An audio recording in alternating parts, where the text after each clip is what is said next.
السلام علیکم ورحمۃ اللہ وبرکاتہ۔ اعوذ باللہ من الشیطان الرجیم، بسم اللہ الرحمن الرحیم۔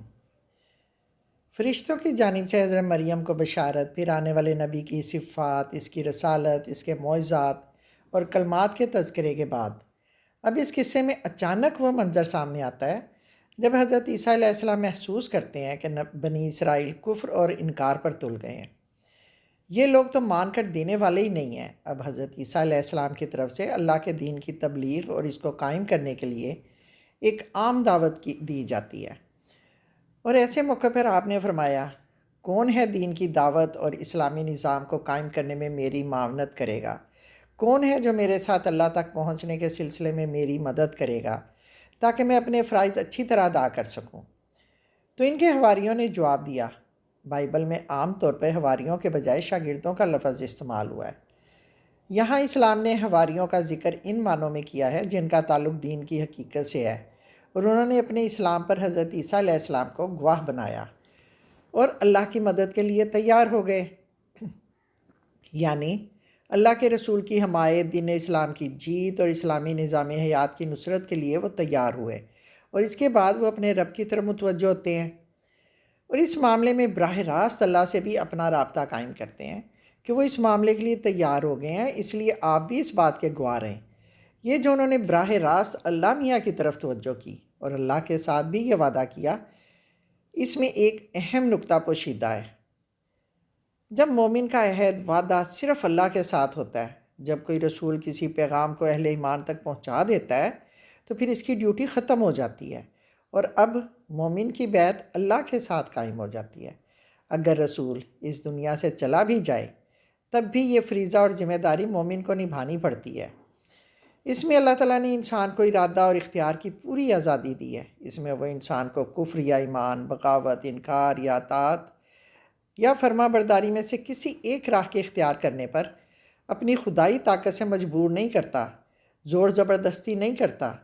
اس کے بجائے اللہ تعالیٰ انسان کو دلیل سے، نصیحت سے سمجھاتے ہیں، قائل کرتے ہیں کہ اس کے لیے حق یہی ہے اور فلاح اور نجات کا راستہ بھی یہی ہے کہ وہ اپنے خالق کی بندگی اور اطاعت کرے۔ اس طرح نصیحت سے بندوں کو راہ راست پر لانے کی تدبیر کرنا، یہ دراصل اللہ کا کام ہے۔ جو بندے اس کام میں اللہ کا ساتھ دیں ان کو اللہ اپنا رفیق اور مددگار قرار دیتا ہے، اور یہ وہ بلند سے بلند مقام ہے جس پر کسی بندے کی پہنچ ہو سکتی ہے۔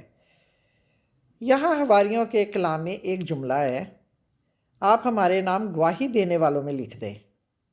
سوال یہ ہے کہ وہ کیا شہادت دیتے ہیں، کس بات کے وہ گواہ ہیں؟ در حقیقت ایک شخص جو ایمان لا کر مسلمان ہو جاتا ہے اور اللہ کے دین کے سامنے سر جھکا دیتا ہے، اس کے بعد یہ اس کا فرض ہے کہ وہ اس دین کے بارے میں شہادت دے، وہ گواہی دے کہ یہ دین سچا ہے، وہ گواہی دے کہ اس دین کا یہ حق ہے کہ یہ قائم اور دائم رہے، وہ ایسی شہادت دے کہ اس دین میں انسانوں کے لیے بھلائی ہے، اور اس بات کی گواہی اور شہادت دے کہ یہ دین اس پوری کائنات میں تمام نظاموں اور طریقوں اور سوسائٹیوں کے مقابلے میں افضل اور بہتر ہے۔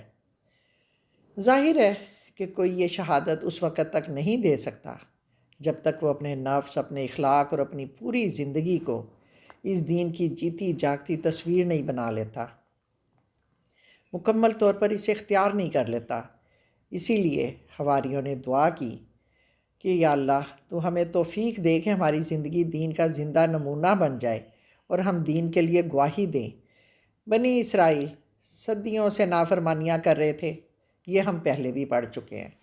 انہوں نے کیا کیا نافرمانیاں کی اور اللہ تعالیٰ نے پھر بھی ان کو معاف کر کے ان پر کیا کیا احسانات کیے، ساتھ ساتھ انہیں تنبیہ بھی کرتے رہے۔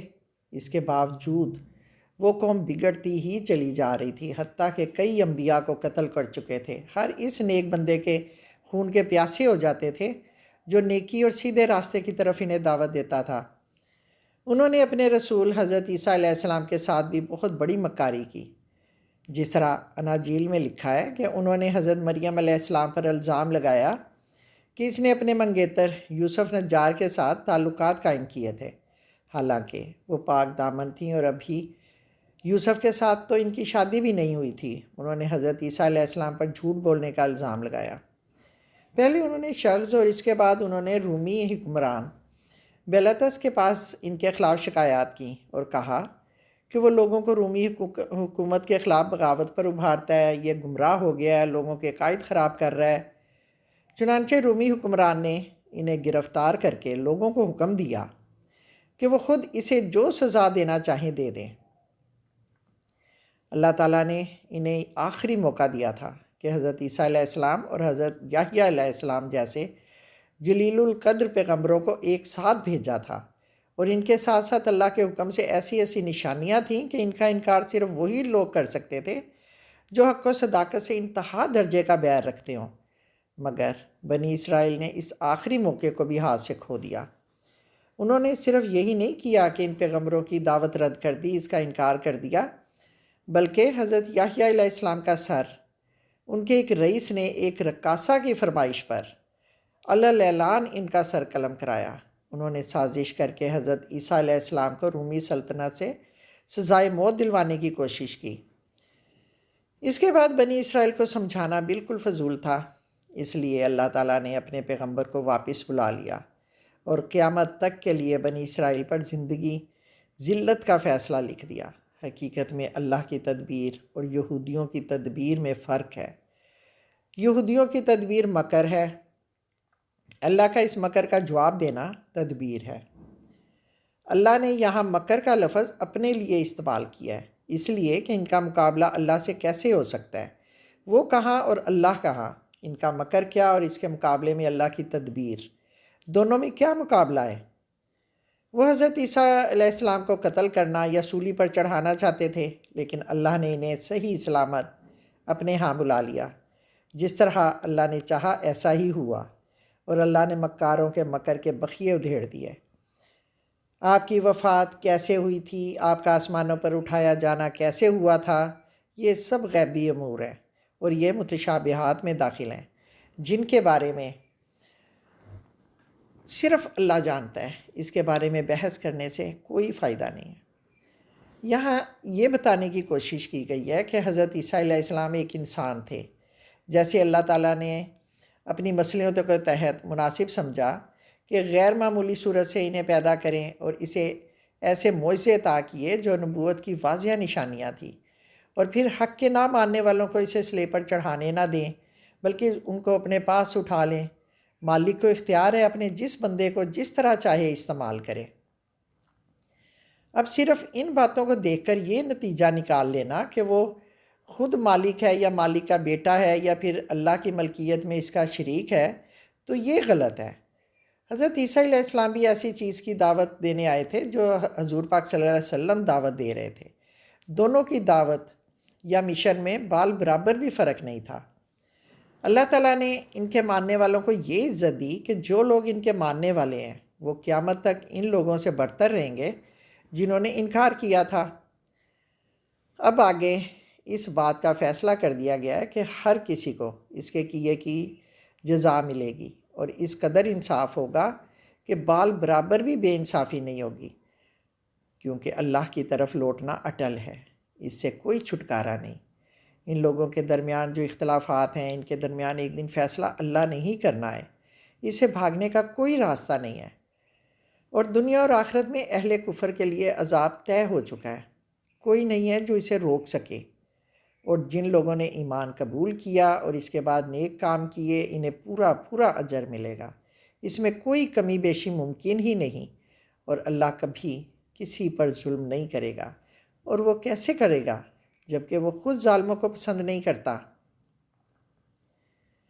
اب رسول اللہ صلی اللہ علیہ وسلم کو وہ بات بتا دی جاتی ہے کہ آپ اب اہل کتاب کے سامنے اس مباحثے کو ختم کرنے کے لیے انہیں یہ بتا دیں۔ یہ حضور پاک صلی اللہ علیہ وسلم کا ان لوگوں کے ساتھ مناظرہ ہو رہا تھا۔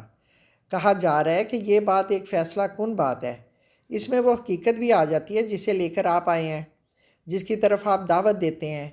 یہ قصے اور یہ قرآنی ہدایات سب کی سب اللہ کی وحی پر مبنی ہیں، اور خود اللہ انہیں پڑھ کر نبی کو سناتے ہیں۔ حکمت و دانائی کی یہ آیات پڑھ کر سناتے ہیں، جس سے تاثر ملتا ہے کہ حضور پاک صلی اللہ علیہ وسلم کو اللہ میاں کا قرب اور خوشنودی حاصل ہے۔ اس کے بعد حضرت عیسیٰ علیہ السلام کی حقیقت کا فیصلہ کن انداز میں بتایا جاتا ہے کہ جس طرح اللہ نے حضرت عیسیٰ علیہ السلام کو پیدا کیا، اللہ کے ہاں تخلیق کا عمل صرف یہ ہے کہ اللہ کا ارادہ ہی ہر چیز کا خالق ہے۔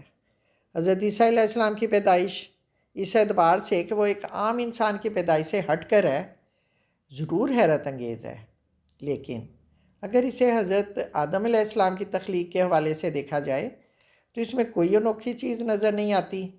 حضرت عیسیٰ علیہ السلام کی پیدائش کے سلسلے میں اہل کتاب کے درمیان جو بحث و مناظرہ جاری تھا، اور اس سلسلے میں وہ جو عجیب و غریب قصے کہانیاں گھڑ رہے تھے، یہ سب عجیب تھا، صرف اس لیے کہ وہ بغیر باپ کے پیدا ہوئے۔ یہی اہل کتاب اپنی کتابوں میں صبح شام یہ تلاوت کرتے تھے کہ حضرت آدم کو مٹی سے پیدا کیا گیا، اور اس ڈھانچے میں پھر اللہ نے روح پھونکی اور اس سے بطور انسان آدم زندہ ہو گیا۔